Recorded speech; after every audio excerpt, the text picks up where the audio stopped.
ನಮಸ್ಕಾರ. ಚಿಟ್ಟೆ ಹೆಜ್ಜೆಗೆ ಸ್ವಾಗತ.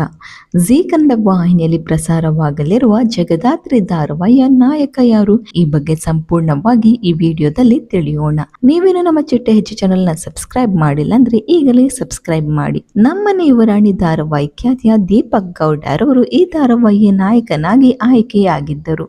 ಆದರೆ ಇವರು ಧಾರಾವಾಹಿ ಪ್ರಾರಂಭವಾಗುವ ಮೊದಲೇ ತಮ್ಮ ವೈಯಕ್ತಿಕ ಕಾರಣದಿಂದ ಧಾರಾವಾಹಿಯಿಂದ ಹೊರನಡೆದಿದ್ದಾರೆ. ಆದರೆ ಈಗ ಈ ಧಾರಾವಾಹಿಯಲ್ಲಿ ಸ್ಟಾರ್ ನಟನ ಆಯ್ಕೆ ಆಗಿದೆ. ಹೌದು, ಅಗ್ನಿಸಾಕ್ಷಿ, ದೃಷ್ಟಿಬಟ್ಟು ಹಾಗೂ ನಮ್ಮ ಲಚ್ಚಿ ಧಾರಾವಾಹಿ ಖ್ಯಾತಿಯ ವಿಜಯ್ ಸೂರ್ಯರವರು ಈ ಜಗದಾತ್ರಿ ಧಾರಾವಾಹಿಯ ನಾಯಕನಾಗಿ ನಟಿಸಲಿದ್ದಾರೆ. ಇನ್ನು ನಿಮಗೆ ತಿಳಿದಿರುವ ಹಾಗೆ ಮೋಕ್ಷಿತಾ ಪೈರವರು ಈ ಧಾರಾವಾಹಿಯಲ್ಲಿ ನಾಯಕಿ ಹಾಗೂ ಕವಿತಾ ಗೌಡರವರು ಈ ಧಾರಾವಾಹಿಯಲ್ಲಿ ಮುಖ್ಯ ಪಾತ್ರದಲ್ಲಿ ನಟಿಸಲಿದ್ದಾರೆ. ಈ ಧಾರಾವಾಹಿ ಬೆಂಗಾಲಿ ಭಾಷೆಯ ಜಗದಾತ್ರಿ ಎಂಬ ಧಾರಾವಾಹಿಯ ರೀಮೇಕ್ ಆಗಿದ್ದು, ಜುಲೈ ತಿಂಗಳಿನಲ್ಲಿ ಈ ಧಾರಾವಾಹಿ ಕನ್ನಡದಲ್ಲಿ ಪ್ರಸಾರವಾಗುವ ಸಾಧ್ಯತೆ ಇದೆ. ಇನ್ನು ವಿಜಯ್ ಸೂರ್ಯರವರು ಮತ್ತೆ ಕಮ್ ಬ್ಯಾಕ್ ಮಾಡಿದ್ದು ನಿಮಗೆ ಖುಷಿ ತಂದಿದ್ದಲ್ಲಿ ಕಮೆಂಟ್ ಮೂಲಕ ತಿಳಿಸಿ.